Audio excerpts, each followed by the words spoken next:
lagi dengan Ibu Istri Indartanti. Kali ini Ibu akan memberikan satu cerita yang sangat bagus buat kalian.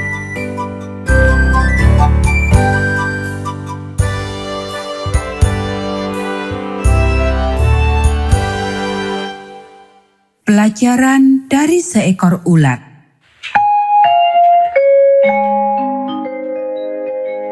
Ayat hafalan 1 Yohanes pasal 3 ayat 1.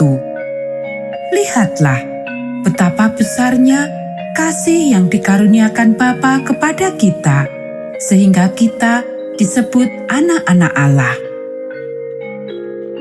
Pekabaran pelajaran ini, aku bahagia ketika orang lain bergabung dengan keluarga Allah.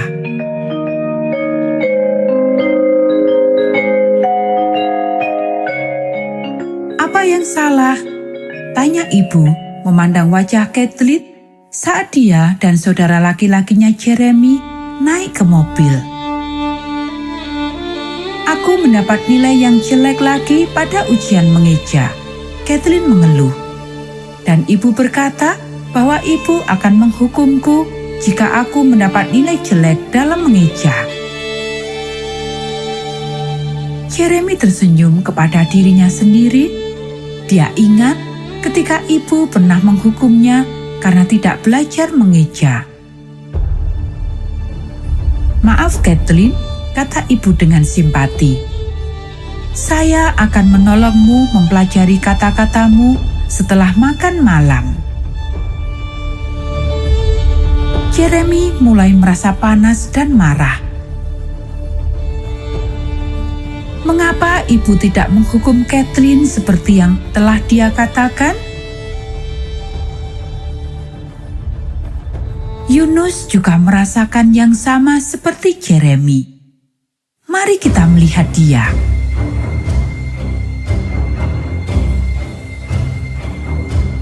Wajah Yunus menjadi merah. Dia menggertakkan giginya. Tuhan telah berubah pikiran. Tuhan tidak akan memusnahkan kota Niniwe itu.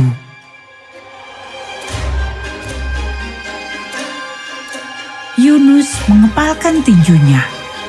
Dia begitu marah sehingga ingin memukul seseorang. Aku tahu kalau engkau akan bertindak seperti ini. Yunus mengeluh kepada Tuhan. Itulah sebabnya aku mencoba untuk melarikan diri ke Tarsis.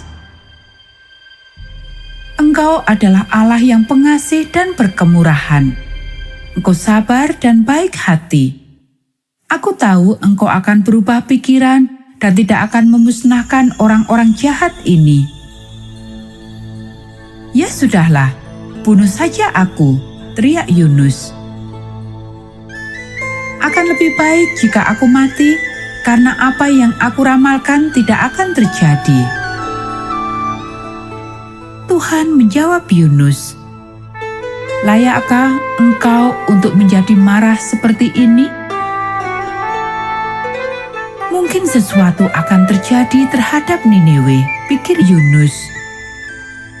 Dia memutuskan untuk berjalan menuju ke suatu tempat di mana dia dapat mengamati kota itu. Cuaca sangat panas di perbukitan itu. Yunus membangun sebuah pondok kecil dari carang-carang pohon untuk melindungi dirinya dari sinar matahari. Dia duduk dan menunggu. Tiba-tiba, hal yang sangat tidak biasa mulai terjadi. Tuhan membuat sebuah pohon jarak dengan daun-daun yang hijau dan besar mulai tumbuh di samping pondok Yunus. Yunus menatap tumbuhan itu. Dia tidak pernah melihat kejadian yang seperti itu. Dia tidak pernah melihat apapun yang bertumbuh secepat itu. Semakin tinggi dan bertambah tinggi pohon itu. Batangnya bertumbuh semakin panjang dan besar. Daun-daunan yang besar bermunculan dan saling menutupi satu dengan yang lain. Pohon jara itu semakin tinggi, menutupi pondok kecil Yunus. Pohon itu membuat sebuah tempat yang teduh untuk duduk. Yunus tersenyum kepada dirinya. Tentulah enak terlindung dari terik matahari. Dia merasa sangat senang dengan tumbuhan itu. Yunus menghabiskan sepanjang malam di dalam pondoknya. Pada keesokan paginya, Tuhan menyediakan seekor ulat yang memakan tumbuhan itu melalui batangnya. Tentu, tumbuhan itu pun mati dan menjadi layu. Dia tidak lagi bisa melindungi Yunus dari sinar matahari. Hari bertambah panas dan semakin panas, dan Tuhan mengirimkan angin panas untuk bertiup ke arah Yunus. Angin itu berhembus dan berhembus, dan sinar matahari semakin menyengat. Yunus sangat menderita dan marah. "Lebih baik aku mati daripada menahankan semua ini," dia berseru. Kemudian Allah berbicara kepada Yunus. "Apakah layak bagimu untuk menjadi marah karena tumbuhan yang mati?" "Ya," teriak Yunus.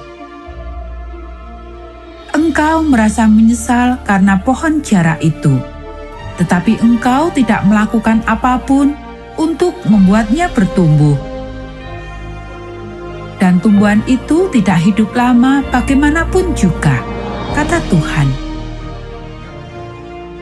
Niniwe memiliki 120.000 orang yang tinggal di sana, ditambah hewan-hewan. Bagaimanapun juga, aku yang menciptakan mereka, dan aku mengasihi mereka. Bukankah seharusnya aku lebih memiliki alasan untuk menyesal untuk mereka daripada engkau merasa menyesal untuk pohon jara yang mati itu? Yunus merasa bingung. Dia tidak memahami mengapa Allah menyelamatkan orang-orang Niniwe. Namun, dia mengetahui bahwa Allah adalah kasih dan berkemurahan. Bertahun-tahun kemudian, Yesus berbicara tentang pekerjaan baik yang dilakukan Yunus. Kita bisa baca dalam Matius pasal 12 ayat 40 dan 41. Cerita ini menunjukkan kepada kita betapa kasih dan panjang sabar Allah kita itu. Dia ingin agar kita mengikut teladannya, mengasihi, baik hati, dan sabar terhadap orang-orang di sekitar kita. Dia ingin kita menjadi bahagia ketika orang lain bergabung dengan keluarganya. Nah anak-anak, demikianlah cerita Alkitab kita pada saat ini. Kita akan bertemu kembali dalam cerita Alkitab yang berikutnya.